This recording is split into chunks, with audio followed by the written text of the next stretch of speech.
네, 요즘 기초연금에 대한 관심이 매우 뜨겁습니다. 저희가 65세 이상 전 노인층에 100% 다 지급하는 것을 우리가 바라고 있지만, 그러나 아직 국가재정이나 여러 가지 면에서 부족하다면 현재 있는 기초연금 규정 내에서 우리가 기초연금을 수령할 수 있는 방법을 찾아보는 것도 한 가지의 예라고 생각을 합니다. 그래서요, 오늘은 소득이 많은 그런 가정과 또 고가의 아파트에 살고 있는 그런 가정, 두 가정을 가지고 제가 사례를 말씀드릴 건데요. 이 두 가정 중에 기초연금을 수령할 수 있는 가정은 어느 가정일까요?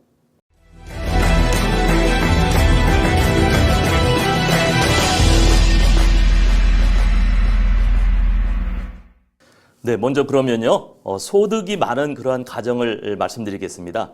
이 서울시 부부의 소득을 500만 원을 하고 있는 가정입니다.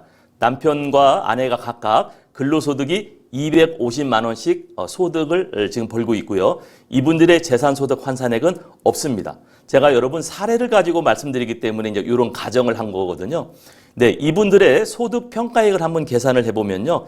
근로소득에서 103만 원을 공제를 해준다고 그랬죠. 그리고 곱하기 0.7, 30%를 또 추가로 공제를 해준다고 그랬습니다. 그랬더니 남편은 102만 9천 원, 역시 아내도 102만 9천 원이 나와가지고요. 이분들의 합산은 205만 8천 원으로서 288만 원 안쪽에 들어오기 때문에 이분들은 기초연금을 수급하실 수가 있습니다. 네, 여러분 놀랍죠? 내가 재산소득 환산액이 없으면요, 근로소득을 500만 원을 받고 있어도 기초연금 대상자가 될 수 있습니다. 자, 그런데 이분들은 288만 원 안쪽에 들어올 수 있으니까 나머지 부분, 약 한 74만 원 정도를 가지고 그러면 재산소득 환산액, 부동산을 거꾸로 계산을 해봤더니요, 이분들이 실제 거주할 수 있는 부동산 약 실거래가 5억, 공시가 3억 5천 정도의 아파트에 살고 계시고 근로소득을 500만 원을 받아도 이분들은 기초연금에 해당되는 것으로 그렇게 나왔습니다.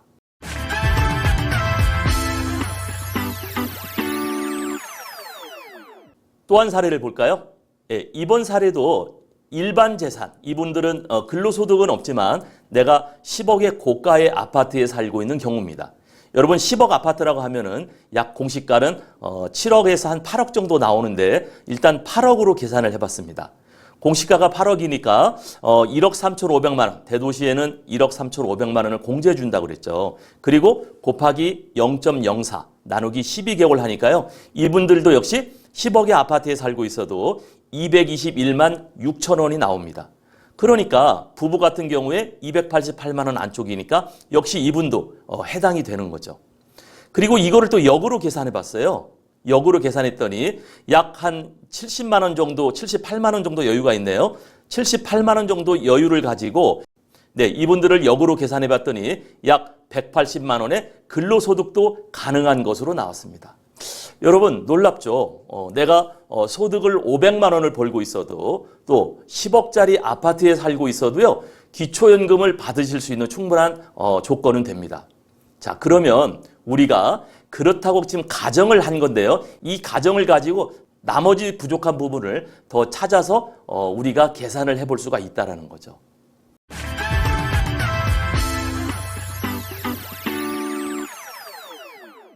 네, 오늘의 영상 결론입니다. 여러분 그 소득 인정액의 여유 금액을 한번 확인해 보셔라 이렇게 말씀드리고 싶습니다. 첫 번째는 제가 소득 평가액 500만 원을 받고 있는 가정을 말씀드렸는데요. 여러분 근로소득은 많아도 어느 정도 가능한 것을 우리가 확인할 수 있었습니다. 그런데 여기서 하나 조심할 것은요. 국민연금이 많으면 곤란합니다. 국민연금은 마이너스 103만 원이나 곱하기 0.7, 30% 공제해 주는 금액이 없이 그대로 반영이 되거든요. 그래서 국민연금이 많으실 적에는 국민연금의 조기연금 제도를 활용해라 이렇게 말씀드렸었죠. 어떤 분이 그 댓글을 주셨어요. 제가 확인해 봤더니 이 조기연금은 원래 금액, 노령연금이 해당된다는데 어떤 게 맞는 건가요? 저도 의아해서 제가 2번 확인을 했습니다. 그러나 여러분 조기연금 제도를 활용하면 조기연금 적어진 금액으로 계산이 되니까 걱정하지 마시고 아직 국민연금을 신청하지 않으신 분들은 조기연금 제도도 매우 유리합니다. 네, 두 번째는 재산소득 환산액. 내가 10억짜리 아파트에 살고 있을 때 이거를 줄일 수 있는 방법은 뭐가 있을까요? 가격이 높은 아파트에 살고 있을 때 나머지 부분이 기초임금 수령할 수 있는 금액 안에 들어온다면 좋지만 그렇지 못하다면요. 여러분 아파트 이 규모를 축소할 수밖에 없습니다. 그래서 우리가 자녀들을 다 출가했고 대개 부부가 살고 계시기 때문에 아파트 규모를 축소하시고 주택 규모를 축소하셔서 그래도 우리가 기초임금을 수령하는 게 훨씬 유리하시지 않을까 생각을 합니다. 네, 오늘은 근로소득 500만 원을 타는 가정, 또 10억짜리 아파트에 살고 있는 가정, 제가 두 가정을 여러분들에게 문제로 한번 보셔라 했는데 혹시 여러분 다 맞추신 분이 계신가 모르겠습니다. 여러분 소득이 많아도 또 고가의 아파트라도 기초임금은 타실 수가 있습니다. 우리가 65세 이상 100% 지급하는 것을 원하고 있지만 현재 그렇게 되지 않다고 하면 우리가 현재 있는 규정 내에서 기초임금을 탈 수 있는 방법을 찾아보는 것도 한 방법이 되리라 생각을 합니다. 네, 여러분들 오늘 짧은 영상이지만요. 요거를 계속해서 보시면서 나 같은 경우에는 어떻게 해당이 될까 고민하시고 그 고민 안에서 여러분들이 방법을 찾으시는 지혜로운 여러분 가정이 됐으면 좋겠습니다. 여러분 감사합니다.